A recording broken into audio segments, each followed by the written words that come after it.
نبی رحمت للعالمین خاتم النبیین صلی اللہ علیہ وآلہ وسلم نے صحابہ کرام کی اس اعلیٰ پائے کی تربیت کی کہ ہندو شاعر بھی یہ کہنے پر مجبور ہو گیا، خود نہ تھے جو راہ پر رہبر بن گئے، یہ کیا نظر تھی جس نے مردوں کو مسیحا کر دیا۔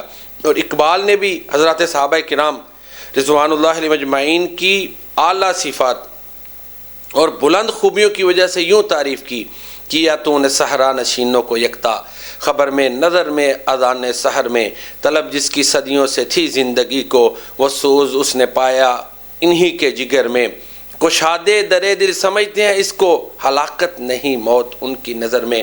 تو حضرات صحابہ کرام رضوان اللہ علیہ مجمعین عملی طور پر پیارے نبی صلی اللہ علیہ وسلم کے جانثار تھے، حقیقی فداکار تھے۔ وہ نبی کریم صلی اللہ علیہ وسلم پر اپنا تن من دھن سب کچھ لٹا دینے والے تھے۔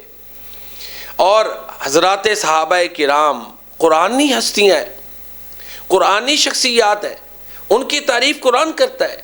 قرآن کریم ان کے بارے میں کہتا ہے فَإِنْ آمَنُوا بِمِثْلِ مَا آمَنْتُمْ بِهِ فَقَدْ اهْتَدَوْا کہ اے صحابہ کرام جیسا تم ایمان لائے ہو ویسا یہ لوگ ایمان لائیں گے، تب یہ ہدایت یافتہ ہیں۔ قرآن کریم نے جا بجا صحابہ کرام کو کہا رضی اللہ عنہم ورضوا عنہ، اللہ ان سے راضی اور وہ اللہ سے راضی ہیں، اللہ اکبر۔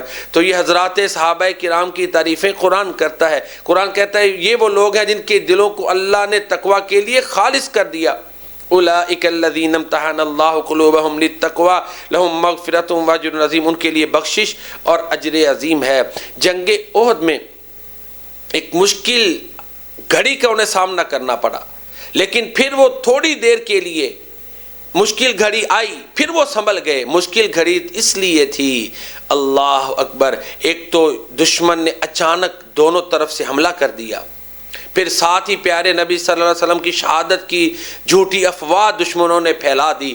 ان پریشان کن حالات میں کچھ صحابہ کرام نے تو یہ ریاکشن دیا، جیسے انس بن نضر رضی اللہ تعالیٰ عنہ تھے، انہوں نے کہا کہ جب اللہ کے نبی نے اس عظیم مشن کے لیے اپنی جان قربان کر دی ہے تو ہم نے اپنی جان کا کیا کرنا ہے، ہم بھی اس عظیم مشن کے لیے اپنی جان کو قربان کر دیں، لہذا وہ شہید ہو گئے۔ کچھ صحابہ پریشان کنفیوزڈ ہوئے، کچھ جو ہے وہ سائیڈ پر ہو گئے۔ پھر تھوڑی دیر کے بعد جب نبی صلی اللہ علیہ وسلم نے آواز لگائی اللہ اکبر، تو اب کے گرد صحابہ کرام اکٹھے ہو گئے، اپنے جسم انہوں نے آگے کر دیے، ابو دجانہ نے اپنی پیک آگے کر دی، تیر ان کے جسموں پہ لگ رہے تھے۔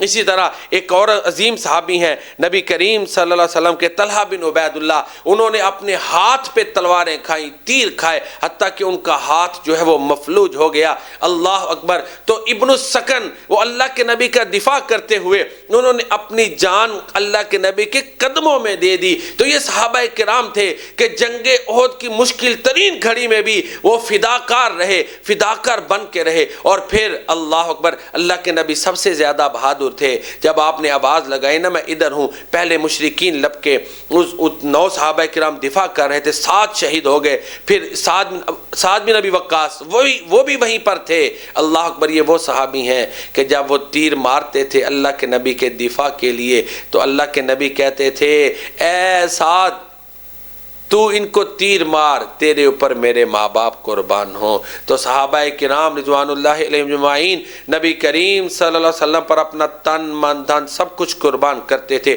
تھوڑے سے وقت کے لیے جو پریشانی آئی اس میں ان کے اوپر کئی طرح کے ان کے رد عمل سامنے آئے، اب اس کو جو پکڑ کے تنقید کرے یہ درست نہیں۔